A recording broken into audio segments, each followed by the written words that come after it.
কোনো বড় ঘটনা যখন ঘটে তখন সেই ঘটনার একটা অভিজ্ঞতা তৈরি হয়, যে অভিজ্ঞতা সরাসরি পড়ে সোশ্যাল মিডিয়ায়। হ্যাঁ, সোশ্যাল মিডিয়ায় বিভিন্ন রকম পোস্ট দেখা যায়, সেই সব পোস্ট সঠিক তো না।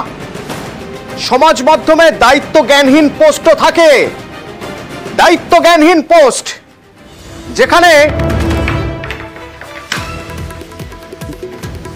যেখানে নেতার ছেলের নামে পোস্ট করা হয়। একটা ছবি দেখাই আপনাদের, আপনারা কদিন তো সোশ্যাল মিডিয়ায় দেখেছেন এই ছবিটা, এই পোস্ট দেখুন দেখি একবার। না, এই ছবি নয়, এই ছবি নয়, সোশ্যাল মিডিয়া থেকে পাওয়া ছবি দেখুন, যেখানে বলা হচ্ছে কি না, ইনি সোমেন মহাপাত্রর ছেলে। দায়িত্ব জ্ঞানহীন পোস্ট। আরজিকর ইস্যুতে পোস্ট করতে গিয়ে এমন পোস্ট করা হলো যে পোস্ট ফলস, ভুয়ো পোস্ট। বলা হলো নেতার ছেলের ছবি, নেতার ছেলের নামে ভুয়ো পোস্ট করা হয়েছে। সৌমেন মহাপাত্র, তার ছেলের নামে ভুয়ো পোস্ট।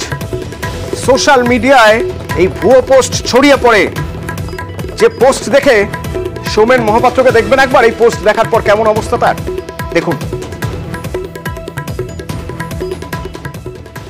কথা বলতে বলতে কেঁদে ফেললেন। কেন কেঁদে ফেললেন? কেন কেঁদে ফেললেন? তার কারণ এই যে ছবি, এই ছবি তার ছেলের নয়। যে নাম রয়েছে ওখানে, সেই নামও তার ছেলের নয়। তাহলে দেখবেন সৌমেন মহাপাত্রর ছেলেকে। দেখুন, আবার দেখাই আপনাদের, এবার দেখুন সৌমেন মহাপাত্রর ছেলেকে।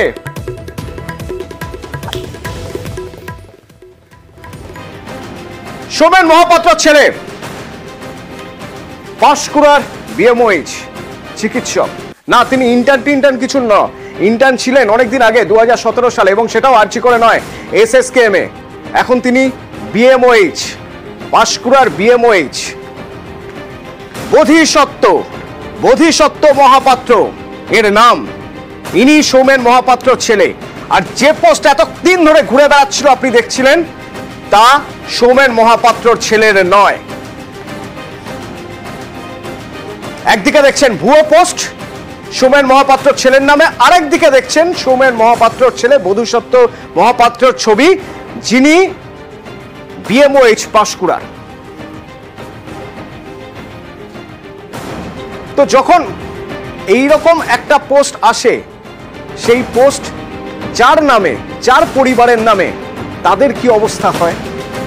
আমার সঙ্গে রয়েছেন প্রতিনিধি সুজিত, সরাসরি একবার কথা বলবো। সুজিত, সৌমেন মহাপাত্র যখন প্রথম জানতে পারলেন যে একটা পোস্ট সোশ্যাল মিডিয়ায় ঘুরে বেড়াচ্ছে, যেখানে তার ছেলের নাম দিয়ে অন্য একটি ছেলের ছবি দিয়ে পোস্ট করা হচ্ছে, এবং আরজি করের মতো একটা নৃশংস ঘৃণ্য অপরাধের সঙ্গে তার ছেলের নাম জড়ানো হচ্ছে, তার প্রাথমিক প্রতিক্রিয়া কি ছিল?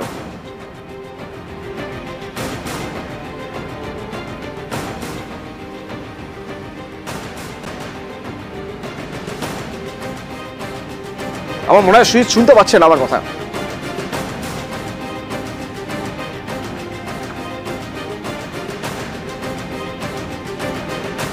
সুজিত, আমার কথা শুনতে পাচ্ছ?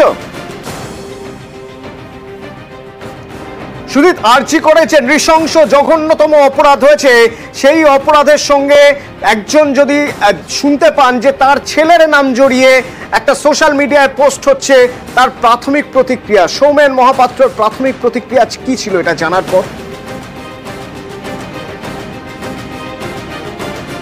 অতনু, দেখো, গত কয়েকদিন ধরেই কিন্তু এই যে ঘটনা যেটা ভাইরাল হয়েছে, এই পোস্ট, যে পোস্টে দেখা যাচ্ছে যে বারে বারে এই সৌমেন মহাপাত্র প্রাক্তন মন্ত্রী, তিনি তৃণমূলের বিধায়ক তমলুকের বর্তমানে, এবং দলের একজন তাবড় নেতা, তার ছেলে যিনি কিনা বিএমওএইচ পাঁশকুড়া এই হাসপাতালের, সেখানে তাকে কিন্তু একেবারে অন্য ছবি পোস্ট করে বারে বারে কিনা একেবারে রীতিমতো সোশ্যাল মিডিয়ায়, ফেসবুক, হোয়াটসঅ্যাপে ঘুরছে, যেখানে বলা হচ্ছে সৌমেন মহাপাত্রর ছেলে এই কাণ্ডের সঙ্গে জড়িত।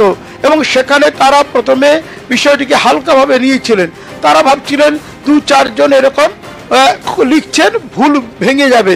কিন্তু শেষ পর্যন্ত যেটা দেখা গেল যে শয়ে শয়ে ফোন আসছে শোভনবাবুর কাছে, শয়ে শয়ে ফোন আসছে তার ছেলের কাছে, এবং তার স্ত্রী অর্থাৎ শোভনবাবুর স্ত্রী তিনি কিন্তু মহিলা তৃণমূলের নেত্রী, তারও কাছে আসছে, সরাসরি তাদের কাছে তাদেরকে ভর্ৎসনা করা হচ্ছে আপনার ছেলে এই কাজ করলো এবং আপনারা এ নিয়ে কি করে বাস করছেন। তিনি রীতিমতো প্রথমে হালকা চালে নিলেও দেখলেন বিষয়টা ঘোরালো হচ্ছে।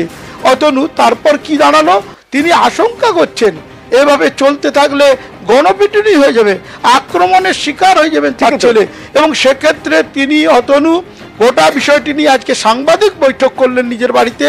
বৈঠক করে বোঝাতে চাইলেন যে তার ছেলে আসলে এই আরজি কাণ্ডে যে ভাইরাল হয়েছে যে ছবি, তার ছেলের ছবি নয়, তার ছেলে এখন ব্লক মেডিকেল অফিসার, অর্থাৎ কিনা যে আরজি করের ঘটনার সঙ্গে জড়িয়ে দেওয়া হচ্ছে তার ছেলের নাম। তাই তিনি সাংবাদিকদের ডেকে বললেন সুজিত সঙ্গে থাকো, সাংবাদিকদের সঙ্গে কথা বলতে গিয়ে কেঁদে ফেললেন তিনি। তার পরিবার কতটা কষ্টের মধ্যে রয়েছে, তার ছেলের নাম জড়িয়ে দেওয়া হচ্ছে, তার ছেলের নাম কি, তিনি কোথায় রয়েছেন, কবে তিনি ইন্টার্ন ছিলেন, কোন কলেজ মেডিকেল কলেজে ছিলেন, সেই সব জানালেন সাংবাদিকদের।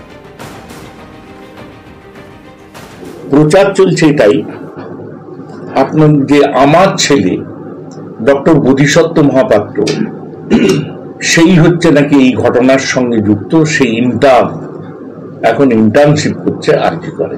শুভদীপ আর বোধিসত্ত্ব মহাপাত্র কি এক হয়? ছবিটাও তো এক নয়। আমার ছেলে এখনো উনি তো বিএমএইচ হয়ে আছেন, আমার ছেলে পাঁশকুড়া ব্লক 1 হেলথ সেন্টারের বিএমএইচ। আমার ছেলে পাস আউট 2017 সাল এসএসকেএম পিজি যেটা আমরা বলি, সেখান থেকে পাস আউট করেছেন। যারা এই সোশ্যাল মিডিয়ায় এসব দিয়ে আমার এবং আমার পরিবারকে মেলাইন করার চেষ্টা করছেন, তাদের অনেক অনেক শুভ হোক, তারা আরো উন্নয়ন করুন। আমার যন্ত্রণা, আমার স্ত্রীর যন্ত্রণা, আমার ছেলের যন্ত্রণা আমরা নিজেরাই হলো।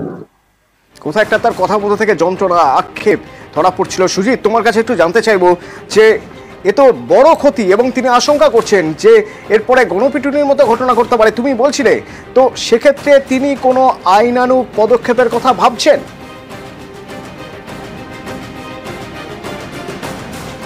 সেক্ষেত্রেও তিনি কিন্তু তার যে ক্ষোভের কথা, খেদের কথা জানাচ্ছিলেন।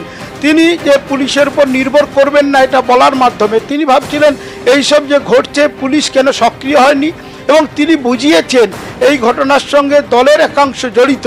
তার স্ত্রীও আজকে সাংবাদিক বৈঠকে সে কথা বলছেন যে নিজের লোকেরা যখন এ ধরনের কথা ছড়ায় জেনে শুনে জেনে বুঝে, সেখানে কিনা তিনি কি করবেন, তিনি একেবারে নিজের যে অসহায়তা সেটাই বলছেন, এবং তিনি বলছেন আইনের পথে আমি যাব না, কারণ কি হয় দেখা যাক, আমি পুলিশের কাছে যাব না, কারণ এই এত বড় ঘটনা ঘটছে, পুলিশ থেকে কিছু করা হচ্ছে না, দলের তরফে কিছু বলছেন না কেউ, তাই তার এই ক্ষোভ, তার অভিমান, সেই অভিমানের সঙ্গে একটা আশঙ্কা, আতঙ্কও কিন্তু তার কথাবার্তায় ঝরে পড়ছে।